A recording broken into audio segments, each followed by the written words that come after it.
Hi, and welcome to this Weekday Word.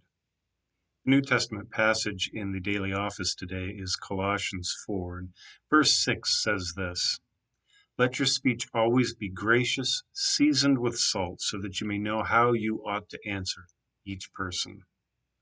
Let your speech always be gracious, seasoned with salt. One of the things that really shines through in all of Paul's writing is that he is always driven by mission. He's always driven by the need to bring people to a saving knowledge of Jesus. He knows that Jesus is the Lord of the universe, and he knows that outside of Jesus there is no salvation. And so everything he does is oriented toward drawing people to a saving knowledge of Jesus. And so he gives us this simple rule: let your speech always be gracious, seasoned with salt. In other words, we should use our mouths at all times and in all places to draw people to Jesus.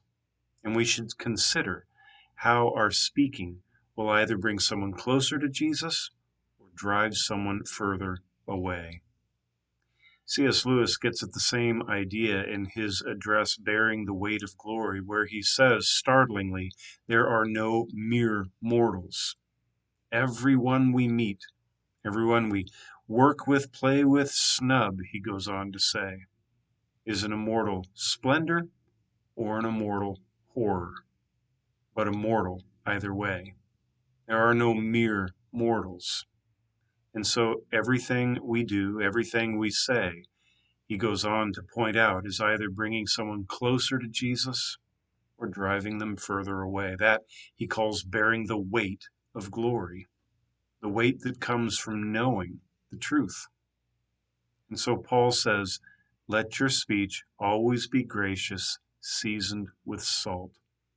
In other words, use your mouth at all times and in all places, whether at church, at home, at work, or on social media.